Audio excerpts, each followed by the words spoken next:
What I had said to Mrs. Groves was true enough. There were in the matter I had put before her depths and possibilities that I lacked resolution to sound, so that when we met once more in the wonder of it we were of a common mind about the duty of resistance to extravagant fancies. We were to keep our heads. If we should keep nothing else, difficult indeed as that might be in the face of what, in our prodigious experience, was least to be questioned. Late that night, while the house slept, we had another talk in my room, when she went all the way with me as to its being beyond doubt that I had seen exactly what I had seen. To hold her perfectly in the pinch of that, I found I had only to ask her how, if I had made it up, I came to be able to give, of each of the persons appearing to me, a picture disclosing, to the last detail, their special marks, a portrait on the exhibition of which she had instantly recognized and named them. She wished, of course, small blame to her, to sink the whole subject, and I was quick to assure her that my own interest in it had now violently taken the form of a search for the way to escape from it. I encountered her on the ground of a probability that with recurrence for recurrence we took for granted I should get used to my danger, distinctly professing that my personal exposure had suddenly become the least of my discomforts. It was my new suspicion that was intolerable, and yet even to this complication the later hours of the day had brought a little ease. On leaving her, after my first outbreak, I had of course returned to my pupils, associating the right remedy for my dismay with that sense of their charm which I had already found to be a thing I could positively cultivate and which had never failed me yet. I had simply, in other words, plunged afresh into Flora's special society and there become aware it was almost a luxury that she could put her little conscious hand straight upon the spot that ached. She had looked at me in sweet speculation and then had accused me to my face of having cried. I had supposed I had brushed away the ugly signs, but I could literally for the time, at all events rejoice, under this fathomless charity, that they had not entirely disappeared. To gaze into the depths of blue of the child's eyes and pronounce their loveliness a trick of premature cunning was to be guilty of a cynicism in preference to which I naturally preferred to abjure my judgment and, so far as might be, my agitation. I couldn't abjure for merely wanting to, but I could repeat to Mrs. Groves as I did there, over and over, in the small hours that with their voices in the air, their pressure on one's heart, and their fragrant faces against one's cheek, everything fell to the ground but their incapacity and their beauty.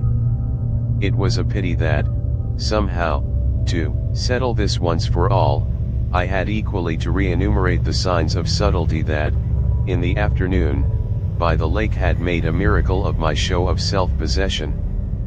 It was a pity to be obliged to re-investigate the certitude of the moment itself and repeat how it had come to me as a revelation that the inconceivable communion I then surprised was a matter, for either party, of habit. It was a pity that I should have had to quaver out again the reasons for my not having, in my delusion, so much as questioned that the little girl saw our visitant even as I actually saw Mrs. Groves herself, and that she wanted, by just so much as she did thus see, to make me suppose she didn't, and at the same time, without showing anything, arrive at a guess as to whether I myself did. It was a pity that I needed once more to describe the portentous little activity by which she sought to divert my attention, the perceptible increase of movement, the greater intensity of play, the singing, the gabbling of nonsense, and the invitation to romp. Yet if I had not indulged, to prove there was nothing in it. In this review, I should have missed the 2 or 3 dim elements of comfort that still remained to me. I should not, for instance, have been able to asseverate to my friend that I was certain, which was so much to the good, that I at least had not betrayed myself. I should not have been prompted, by stress of need, by desperation of mind, I scarce know what to call it, to invoke such further aid to intelligence as might spring from pushing my colleague fairly to the wall. She had told me, bit by bit, under pressure, a great deal, but a small shifty spot on the wrong side of it all still sometimes brushed my brow like the wing of a bat, and I remember how on this occasion, for the sleeping house and the concentration alike of our danger and our watch seemed to help, I felt the importance of giving the last jerk to the curtain. I don't believe anything so horrible, I recollect saying. No, let us put it definitely, my dear, that I don't. But if I did, you know, there's a thing I should require now, just without sparing you the least bit more, oh, not a scrap, come, to get out of you.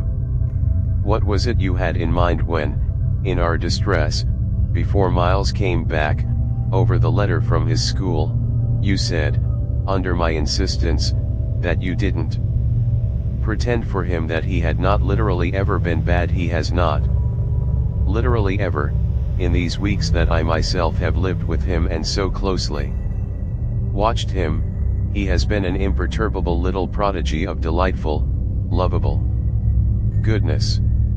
Therefore you might perfectly have made the claim for him if you had not, as it happened, seen an exception to take. What was your exception, and to what passage in your personal observation of him did you refer? It was a dreadfully austere inquiry, but levity was not our note, and, at any rate, before the grey dawn admonished us to separate, I had got my answer. What my friend had had in mind proved to be immensely to the purpose. It was neither more nor less than the circumstance that for a period of several months Quint and the boy had been perpetually together. It was in fact the very appropriate truth that she had ventured to criticize the propriety, to hint at the incongruity, of so close an alliance, and even to go so far on the subject as a frank overture to Miss Jessel. Miss Jessel had, with a most strange manner, requested her to mind her business, and the good woman had, on this, directly approached little Miles. What she had said to him, since I pressed, was that she liked to see young gentlemen not forget their station. I pressed again, of course, at this. You reminded him that Quint was only a base menial, as you might say. And it was his answer, for one thing, that was bad. And for another thing I waited. He repeated your words to Quint. No, not that. It's just what he wouldn't. She could still impress upon me. I was sure, at any rate, she added, that he didn't. But he denied certain occasions. What occasions? When they had been about together quite as if Quint were his tutor, and a very grand one, and Miss Jessel only for the little lady. When he had gone off with the fellow, I mean, and spent hours with him.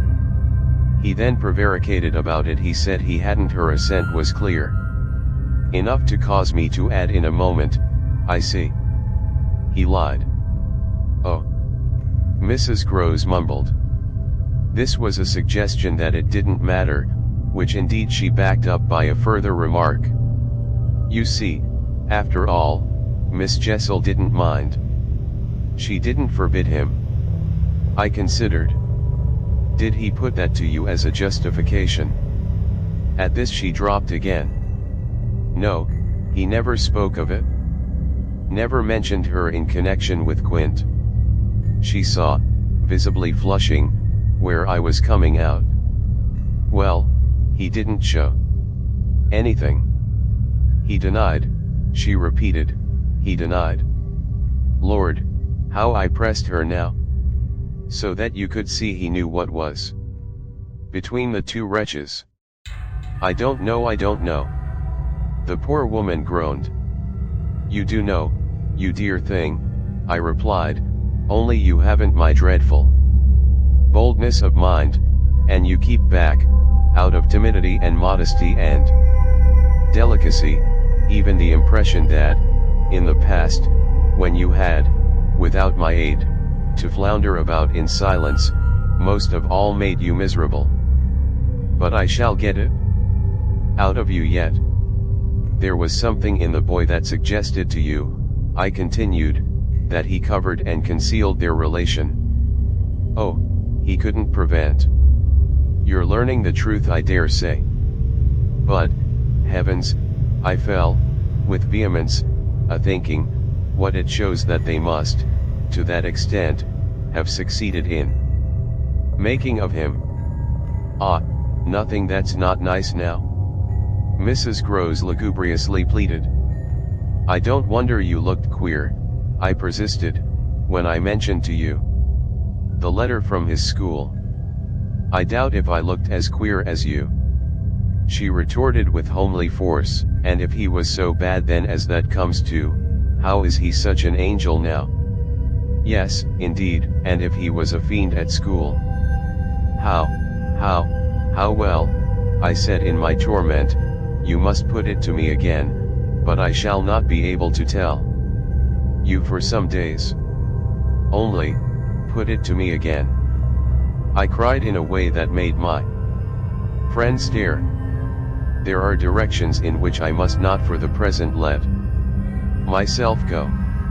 Meanwhile I returned to her first example, the one to which she had just previously referred, of the boy's happy capacity for an occasional slip. If Quint, on your remonstrance at the time you speak of, was a base menial, one of the things Miles said to you, I find myself guessing, was that you were another. Again her admission was so adequate that I continued, and you forgave him that, wouldn't you? Oh, yes. And we exchanged there, in the stillness, a sound of the oddest amusement. Then I went on, at all events, while he was with the man, Miss Flora was with the woman. It suited them all. It suited me, too, I felt, only too well, by which I mean that it suited exactly the particularly deadly view I was in the very act of forbidding myself to entertain. But I so far succeeded in checking the expression of this view that I will throw, just here, no further light on it than may be offered by the mention of my final observation to Mrs. Groves. His having lied and been impudent are, I confess, less engaging specimens than I had hoped to have from you of the outbreak in him of the little natural man. Still, I mused, they must do, for they make me feel more than ever that I must watch. It made me blush, the next minute, to see in my friend's face how much more unreservedly she had forgiven him than her anecdote struck me as presenting to my own tenderness an occasion for doing. This came out when, at the schoolroom door, she quitted me. Surely you don't accuse him of carrying on an intercourse that he conceals from me? Remember that, until further evidence, I now accuse nobody. Then, before shutting her out to go, by another passage, to her own place, I must just wait, I wound up. I waited and waited, and the days, as they elapsed, took something from my consternation. A very few of them, in fact, passing, in constant sight of my pupils, without a fresh incident, sufficed to give to grievous fancies and even to odious memories a kind of brush of the sponge. I have spoken of the surrendered to their extraordinary childish grace as a thing I could actively cultivate, and it may be imagined if I neglected now to address myself to this source for whatever it would yield. Stranger than I can express, certainly, was the effort to struggle against my new lights.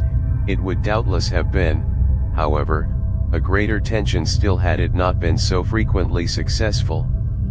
I used to wonder how my little charges could help guessing that I thought strange things about them, and the circumstances that these things only made them more interesting was not by itself a direct aid to keeping them in the dark.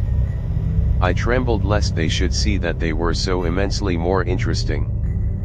Putting things at the worst, at all events, as in meditation I so often did, any clouding of their innocence could only be blameless and foredoomed as they were a reason the more for taking risks.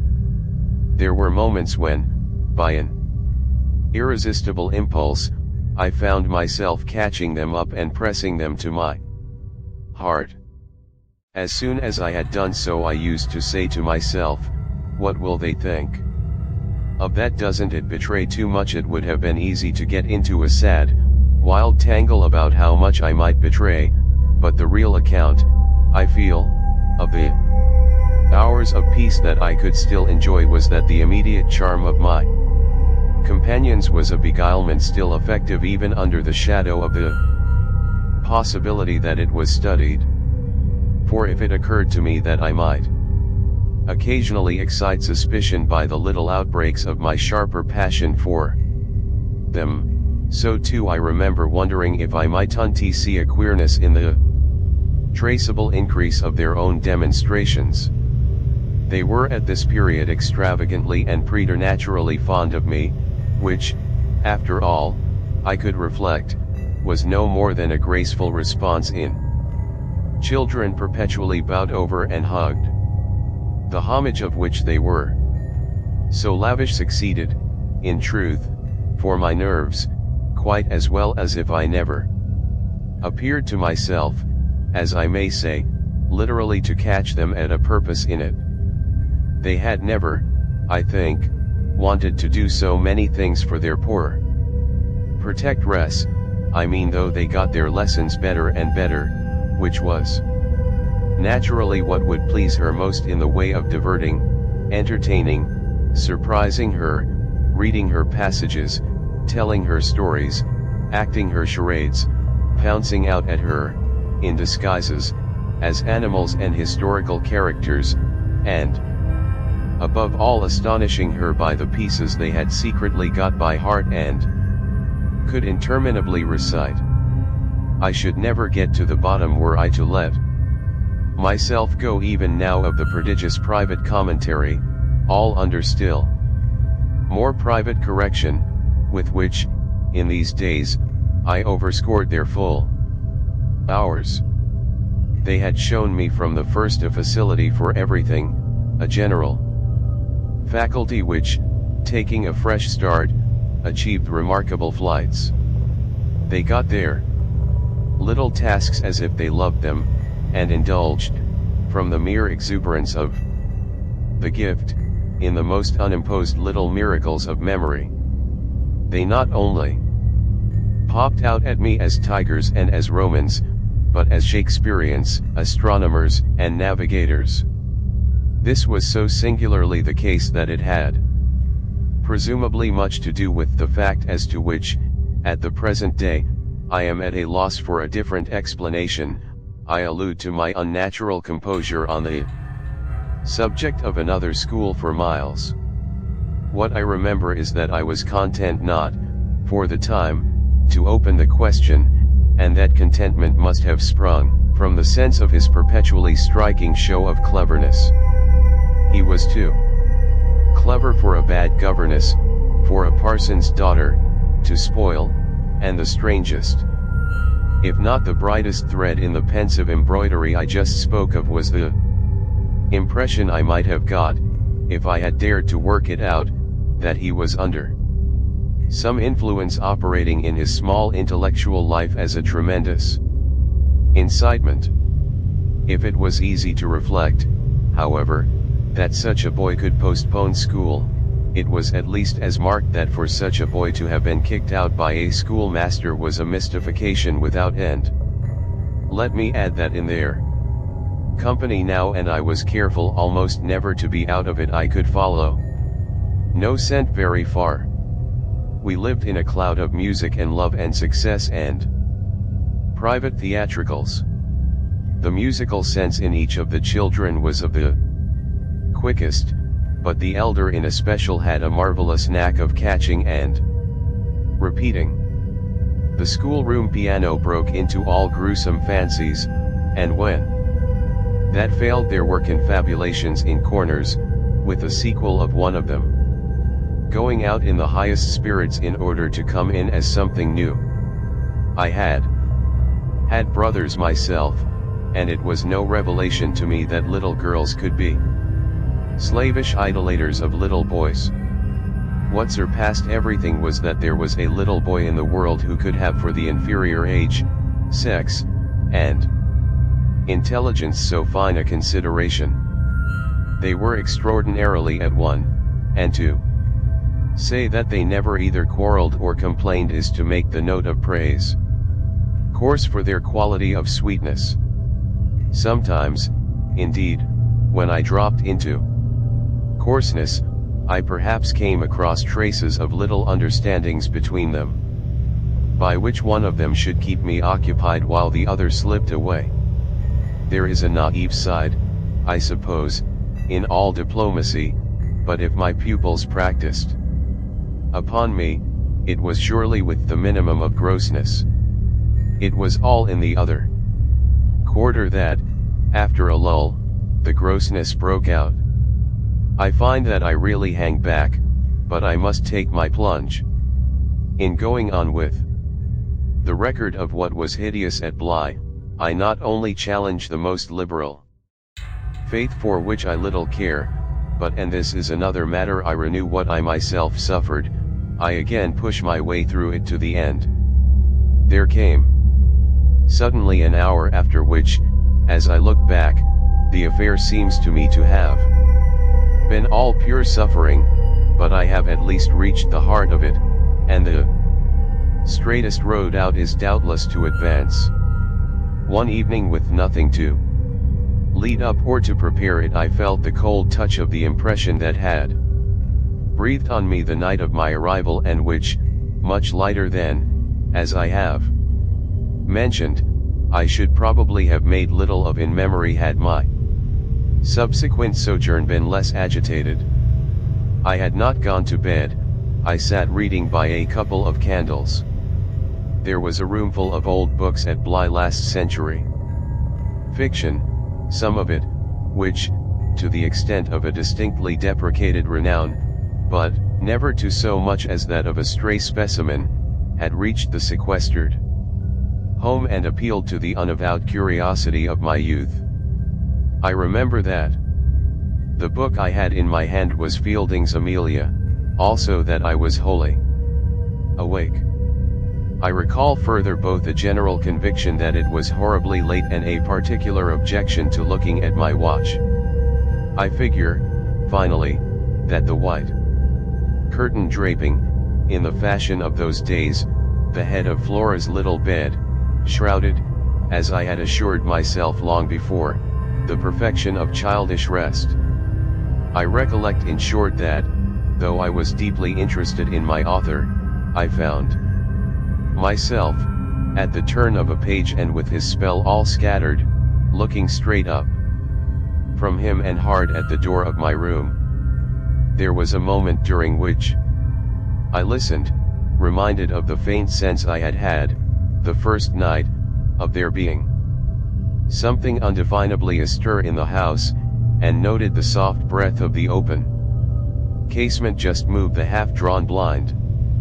Then, with all the marks of a deliberation that must have seemed magnificent had there been anyone to admire it, I laid down my book, rose to my feet, and, taking a candle, went straight out of the room and, from the passage, on which my light made little impression, noiselessly closed and locked the door.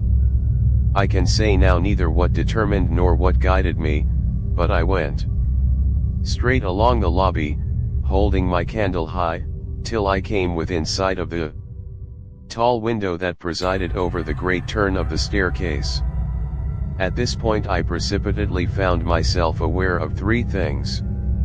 They were practically simultaneous, yet they had flashes of succession. My candle, under a bold flourish, went out, and I perceived, by the uncovered window, that the yielding dusk of earliest morning rendered it unnecessary. Without it, the next instant, I saw that there was someone on the stair. I speak of sequences, but I required no lapse of seconds to stiffen myself for a third encounter with Quint. The apparition had reached the landing halfway up and was therefore on the spot nearest the window, where at sight of me, it stopped short and fixed me. Exactly as it had fixed me from the tower and from the garden.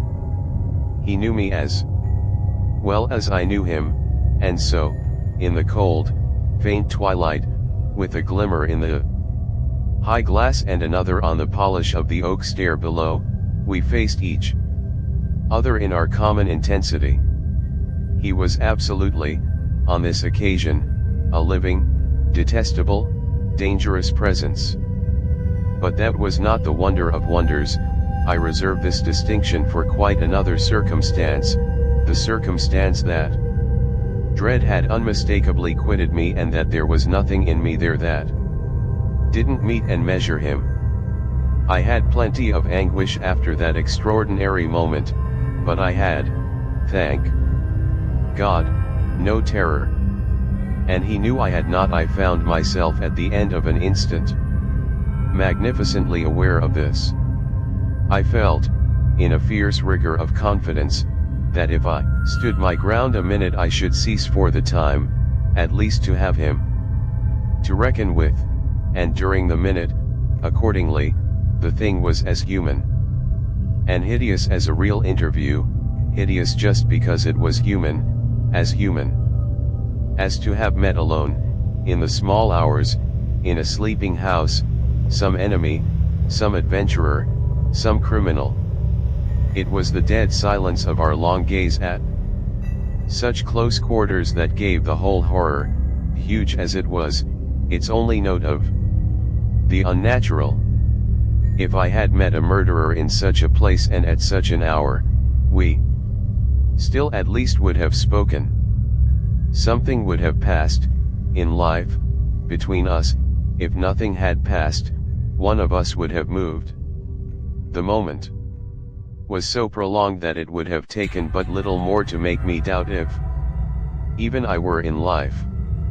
I can't express what followed it save by saying that the silence itself, which was indeed in a manner an attestation of my strength, became the element into which I saw the figure disappear, in which I definitely saw it turn as I might have seen the low wretch to which it had once belonged turn on receipt of an order, and pass, with my eyes on the villainous back that no hunch could have more disfigured, straight down the staircase, and into the darkness in which the next bend was lost.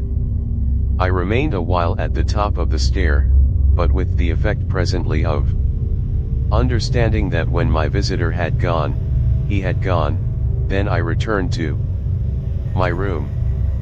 The foremost thing I saw there by the light of the candle I had left burning was that Flora's little bed was empty, and on this I caught my breath. With all the terror that, 5 minutes before, I had been able to resist, I dashed at the place in which I had left her lying and over which, for the small silk counterpane and the sheets were disarranged, the white curtains had been deceivingly pulled forward. Then my step, to my unutterable relief, produced an answering sound. I perceived an agitation of the window blind, and the child, ducking down, emerged rosily from the other side of it. She stood there, in so much of her candor and so little of her nightgown, with her pink bare feet, and the golden glow of her curls. She looked intensely grave, and I had never had such a sense of losing an advantage acquired, the thrill of which had just been so prodigious as on my consciousness that she addressed me with a reproach. "You naughty, where have you been?" Instead of challenging her own irregularity, I found myself arraigned and explaining. She herself explained, for that matter, with the loveliest, eagerest simplicity. She had known suddenly, as she lay there, that I was out of the room, and had jumped up to see what had become of me. I had dropped, with the joy of her reappearance, back into my chair, feeling then, and then only, a little faint, and she had pattered straight over to me, thrown herself upon my knee, given herself to be held with the flame of the candle full in the wonderful little face that was still flushed with sleep. I remember closing my eyes an instant, yieldingly, consciously, as before the excess of something beautiful that shone out of the blue of her own. "You were looking for me out of the window," I said. "You thought I might be walking in the grounds." "Well, you know, I thought someone was." She never blanched as she smiled out that at me. Oh, how I looked at her now. "And did you see anyone?"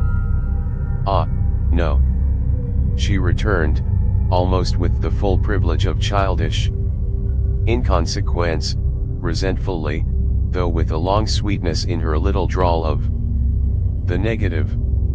At that moment, in the state of my nerves, I absolutely believed she lied, and if I once more closed my eyes it was before the dazzle of the 3 or 4 possible ways in which I might take this up. One of these, for a moment, tempted me with such singular intensity that, to withstand it, I must have gripped my little girl with a spasm that, wonderfully, she submitted to without a cry or a sign of fright.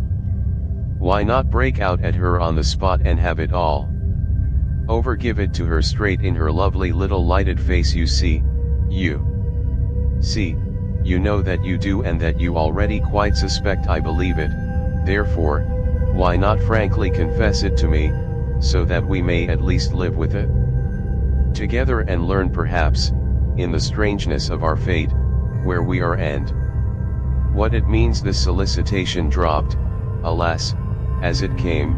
If I could immediately have succumbed to it I might have spared myself. Well, you'll see what. Instead of succumbing I sprang again to my feet, looked at her bed, and took a helpless middle way. "Why did you pull the curtain over the place?" "To make me think you were still there." Flora luminously considered, after which, with her little divine smile, "Because I don't like to frighten you." "But if I had, by your idea, gone out?" She absolutely declined to be puzzled. She turned her eyes to the flame of the candle as if the question were as irrelevant, or at any rate as impersonal, as Mrs. Marset or 9 times 9. "Oh, but you know," she quite adequately answered, "that you might come back, you dear, and that you have." And after a little, when she had got into bed, I had, for a long time, by almost sitting on her to hold her hand, to prove that I recognized the pertinence of my return. You may imagine the general complexion, from that moment, of my nights. I repeatedly sat up till I didn't know when. I selected moments when my roommate unmistakably slept, and, stealing out, took noiseless turns in the passage and even pushed as far as to where I had last met Quint. But I never met him there again, and I may as well say at once that I on no other occasion saw him in the house. I just missed, on the staircase, on the other hand, a different adventure. Looking down it from the top, I once recognized the presence of a woman seated on one of the lower steps with her back presented to me, her body half bowed and her head, in an attitude of woe, in her hands. I had been there but an instant, however, when she vanished without looking round at me. I knew, nonetheless, exactly what dreadful face she had to show, and I wondered whether, if instead of being above I had been below, I should have had, for going up, the same nerve I had lately shown Quint. Well, there continued to be plenty of chance for nerve. On the 11th night after my latest encounter with that gentleman, they were all numbered now. I had an alarm that perilously skirted it, and that indeed, from the particular quality of its unexpectedness, proved quite my sharpest shock. It was precisely the first night during this series that, weary with watching, I had felt that I might again, without laxity, lay myself down at my old hour. I slept immediately and, as I afterward knew, till about 1 o'clock, but when I woke it was to sit straight up, as completely roused as if a hand had shook me. I had left a light burning, but it was now out, and I felt an instant certainty that Flora had extinguished it. This brought me to my feet and straight, in the darkness, to her bed, which I found she had left. A glance at the window enlightened me further, and the striking of a match completed the picture. The child had again got up, this time blowing out the taper, and had again, for some purpose of observation or response, squeezed in behind the blind and was peering out into the night. That she now saw as she had not, I had satisfied myself. The previous time was proved to me by the fact that she was disturbed neither by my re-illumination nor by the haste I made to get into slippers and into a wrap. Hidden, protected, absorbed, she evidently rested on the sill. The casement opened forward and gave herself up. There was a great still moon to help her, and this fact had counted in my quick decision. She was face to face with the apparition we had met at the lake, and could now communicate with it as she had not then been able to do. What I, on my side, had to care for was, without disturbing her, to reach, from the corridor, some other window in the same quarter. I got to the door without her hearing me. I got out of it, closed it, and listened, from the other side, for some sound from her. While I stood in the passage I had my eyes on her brother's door, which was but 10 steps off, and which, indescribably, produced in me a renewal of the strange impulse that I lately spoke of as my temptation. What if I should go straight in and march to his window? What if, by risking to his boyish bewilderment a revelation of my motive, I should throw across the rest of the mystery the long halter of my boldness? This thought held me sufficiently to make me cross to his threshold and pause again. I preternaturally listened. I figured to myself what might portentously be. I wondered if his bed were also empty and he too were secretly at watch. It was a deep, soundless minute, at the end of which my impulse failed. He was quiet, he might be innocent, the risk was hideous. I turned away. There was a figure in the grounds, a figure prowling for a sight, the visitor with whom Flora was engaged, but it was not the visitor most concerned with my boy. I hesitated afresh, but on other grounds and only for a few seconds. Then I had made my choice. There were empty rooms at Bly, and it was only a question of choosing the right one. The right one suddenly presented itself to me as the lower one, though high above the gardens, in the solid corner of the house that I have spoken of as the old tower. This was a large, square chamber, arranged with some state as a bedroom, the extravagant size of which made it so inconvenient that it had not for years, though kept by Mrs. Groves in exemplary order, been occupied. I had often admired it and I knew my way about in it. I had only, after just faltering at the first chill gloom of its disuse, to pass across it and unbolt as quietly as I could one of the shutters. Achieving this transit, I uncovered the glass without a sound and, applying my face to the pane, was able, the darkness without being much less than within, to see that I commanded the right direction. Then I saw something more. The moon made the night extraordinarily penetrable and showed me on the lawn a person, diminished by distance, who stood there motionless and as if fascinated, looking up to where I had appeared looking, that is, not so much straight at me as at something that was apparently above me. There was clearly another person above me. There was a person on the tower, but the presence on the lawn was not in the least what I had conceived and had confidently hurried to meet. The presence on the lawn, I felt sick as I made it out, was poor little Miles himself. It was not till late next day that I spoke to Mrs. Groves, the rigor with which I kept my pupils in sight making it often difficult to meet her privately, and the more as we each felt the importance of not provoking on the part of the servants quite as much as on that of the children any suspicion of a secret flurry or that of a discussion of mysteries. I drew a great security in this particular from her mere smooth aspect. There was nothing in her fresh face to pass on to others my horrible confidences. She believed me, I was sure, absolutely. If she hadn't, I don't know what would have become of me, for I couldn't have borne the business alone. But she was a magnificent monument to the blessing of a want of imagination, and if she could see in our little charges nothing but their beauty and amiability, their happiness and cleverness, she had no direct communication with the sources of my trouble.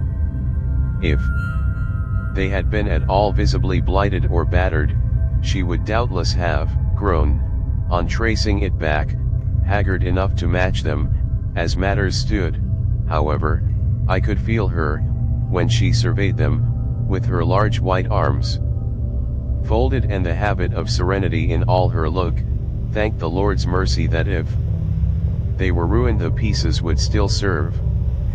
Flights of fancy gave place, in her mind, to a steady fireside glow, and I had already begun to perceive how, with the development of the conviction that as time went on without a public accident our young things could, after all, look out for themselves, she addressed her greatest solicitude to the sad case presented by their instructress. That, for myself, was a sound simplification. I could engage that, to the world, my face should tell no tales, but it would have been, in the conditions, an immense added strain to find myself anxious about hers.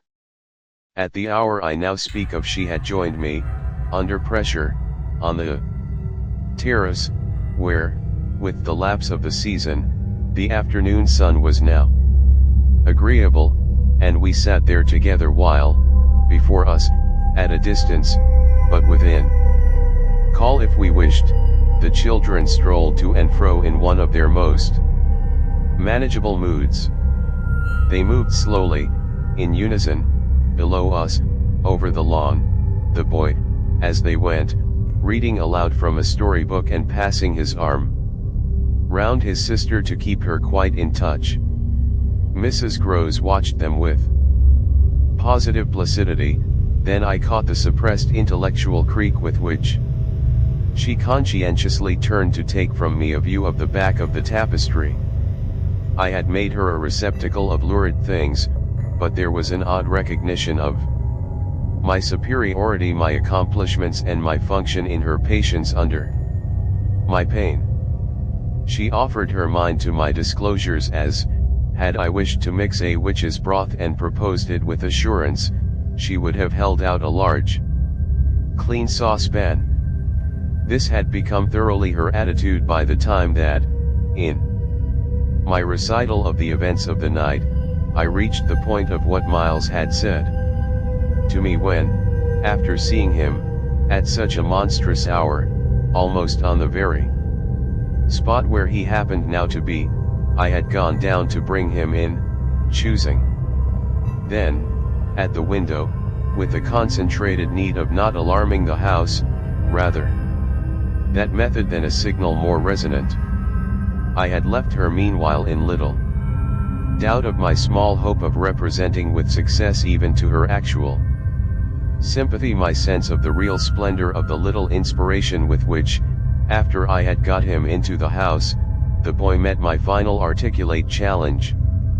As soon as I appeared in the moonlight on the terrace, he had come to me as straight as possible, on which I had taken his hand without a word and led him, through the dark spaces, up the staircase where Quint had so hungrily hovered for him, along the lobby where I had listened and trembled, and so to his forsaken room. Not a sound, on the way, had passed between us, and I had wondered, oh, how I had wondered, if he were groping about in his little mind for something plausible and not too grotesque.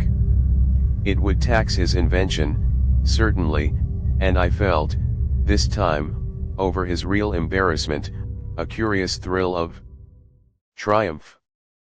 It was a sharp trap for the inscrutable. He couldn't play any longer at innocence, so how the deuce would he get out of it? There beat in me indeed, with the passionate throb of this question, an equal dumb appeal as to how the deuce I should. I was confronted at last, as never yet, with all the risk attached, even now, to sounding my own horrid note. I remember in fact that as we pushed into his little chamber, where the bed had not been slept in at all and the window, uncovered to the moonlight, made the place so clear that there was no need of striking a match, I remember how I suddenly sank upon the edge of the bed from the force of the idea that he must know how he really, as they say, had me. He could do what he liked, with all his cleverness to help him, so long as I should continue to defer to the old tradition of the criminality of those caretakers of the young who minister to superstitions and fears. He had me indeed, and in a cleft stick, for who would ever absolve me, who would consent that I should go unhung, if, by the faintest tremor of an overture, I were the first to introduce into our perfect intercourse an element so dire? No, no, it was useless to attempt to convey to Mrs. Groves, just as it is scarcely less so to attempt to suggest here, how, in our short, stiff brush in the dark, he fairly shook me with admiration. I was of course thoroughly kind and merciful, never yet had I placed on his little shoulders hands of such tenderness as those with which, while I rested against the bed, I held him there well under fire. I had no alternative but, in form at least, to put it to him. You must tell me now and all the truth. What did you go out for? What were you doing there? I can still see his wonderful smile, the whites of his beautiful eyes, and the uncovering of his little teeth shine to me in the dusk. If I tell you why, will you understand? My heart, at this, leaped into my mouth. Would he tell me why? I found no sound on my lips to press it, and I was aware of replying only with a vague, repeated, grimacing nod. He was gentleness itself, and while I wagged my head at him he stood there more than ever a little fairy prince. It was his brightness indeed that gave me a respite. Would it be so great? If he were really going to tell me, well, he said at last, just exactly in order. That you should do this. Do what? Think me for a change bad. I shall never forget the sweetness and gaiety with which he brought out the word, nor how, on top of it, he bent forward and kissed me. It was practically the end of everything. I met his kiss. And I had to make, while I folded him for a minute in my arms, the most stupendous effort not to cry. He had given exactly the account of himself that permitted least of my going behind it, and it was only with the effect of confirming my acceptance of it that, as I presently glanced about the room, I could say, "Then you didn't undress at all." He fairly glittered in the gloom. "Not at all." I sat up and read. "And when did you go down?" "At midnight." "When I'm bad I am bad." I see, it's charming. But how could you be sure I would know it?" "Oh, I arranged that with Flora." His answers rang out with a readiness. "She was to get up and look out." "Which is what she did do." "It was I who fell into the trap." "So she disturbed you, and, to see what she was looking at, you also looked, you saw. While you," I concurred, "caught your death in the night air." He literally bloomed so from this exploit that he could afford radiantly to assent. "How otherwise should I have been bad enough?" he asked. Then, after another embrace, the incident and our interview closed on my recognition of all the reserves of goodness that, for his joke, he had been able to draw upon. The particular impression I had received proved in the morning light, I repeat, not quite successfully presentable to Mrs. Groves, though I reinforced it with the mention of still another remark that he had made before we separated. "It all lies in half a dozen words," I said to her, "words that really settle the matter. Think, you know, what I might do." He threw that off to show me how good he is. He knows down to the ground what he might do. That's what he gave them a taste of at school. "Lord, you do change!" cried my friend. "I don't change, I simply make it out. The four, depend upon it, perpetually meet. If on either of these last nights you had been with either child, you would clearly have understood. The more I've watched and waited, the more I've felt that if there were nothing else to make it sure, it would be made so by the systematic silence of each. Never, by a slip of the tongue, have they so much as alluded to either of their old friends, any more than Miles has alluded to his expulsion. Oh, yes, we may sit here and look at them, and they may show off to us there to their fill, but even while they pretend to be lost in their fairy tale, they're steeped in their vision of the dead restored." "He's not reading to her," I declared, "they're talking of them, they're talking horrors." I go on, I know, as if I were crazy, and it's a wonder I'm not. What I've seen would have made you so, but it has only made me more lucid, made me get hold of still other things. My lucidity must have seemed awful, but the charming creatures who were victims of it, passing and repassing in their interlocked sweetness, gave my colleague something to hold on by, and I felt how tight she held as, without stirring in the breath of my passion, she covered them still with her eyes. "Of what other things have you got hold?" "Why, of the very things that have delighted, fascinated, and yet, at bottom, as I now so strangely see, mystified and troubled me. They're more than earthly beauty, they're absolutely unnatural goodness. It's a game," I went on, "it's a policy and a fraud. On the part of little darlings. As yet mere lovely babies, yes, mad as that seems. The very act of bringing it out really helped me to trace it, follow it all up and piece it all together.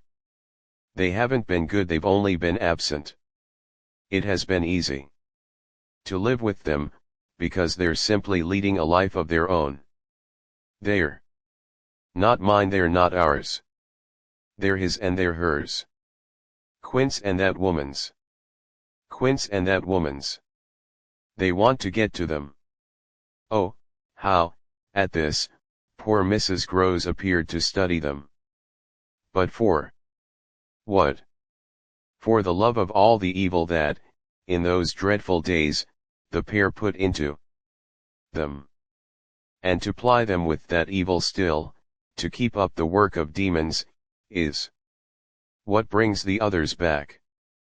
Laws, said my friend under her breath. The exclamation was homely, but it revealed a real acceptance of my further proof of what, in the bad time, for there had been a worse even than this, must have occurred. There could have been no such justification for me as the plain assent of her experience to whatever depth of depravity I found credible in our brace of scoundrels. It was in obvious submission of memory that she brought out after a moment, they were rascals. But what can they now do, she pursued. Do, I echoed so loud that Miles and Flora, as they passed at their distance, paused an instant in their walk and looked at us. Don't they do enough, I demanded in a lower tone, while the children, having smiled and nodded and kissed hands to us, resumed their exhibition.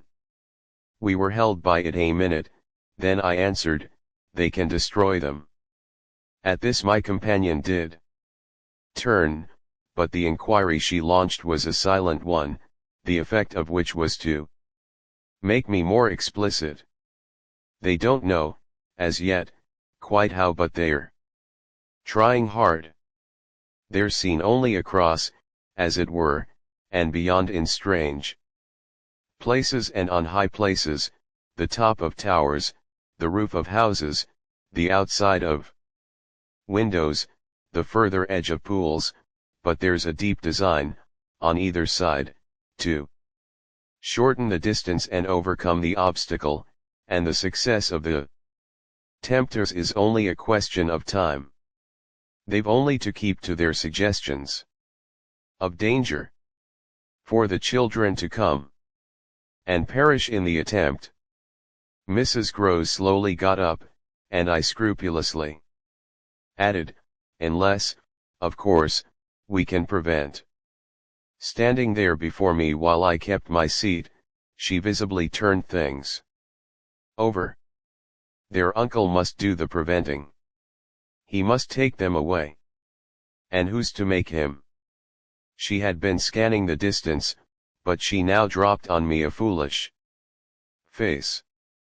You, miss. By writing to him that his house is poisoned and his little nephew and niece mad. But if they are, miss, and if I am myself, you mean that's charming news to be sent him by a governess whose prime undertaking was to give him no worry. Mrs. Groves considered, following the children again. Yes, he do hate worry. That was the great reason why those fiends took him in so long, no doubt, though his indifference must have been awful. As I'm not a fiend, at any rate, I shouldn't take him in. My companion, after an instant and for all answer, sat down again and grasped my arm. Make him at any rate come to you. I stared. To me I had a sudden fear of what she might do. Him. He ought to be here, he ought to help. I quickly rose, and I think I must have shown her a queerer face than ever. Yet, you see me asking him for a visit? No, with her eyes on my face she evidently couldn't. Instead of it, even as a woman reads another, she could see what I myself saw, his derision, his amusement, his contempt for the breakdown of my resignation at being left alone and for the fine machinery I had set in motion to attract his attention to my slighted charms. She didn't. No one knew how proud I had been to serve him and to stick to our terms, yet she nonetheless took the measure, I think, of the warning I now gave her. If you should so lose your head as to appeal to him for me. She was really frightened. Yes, miss. I would leave, on the spot, both him and you.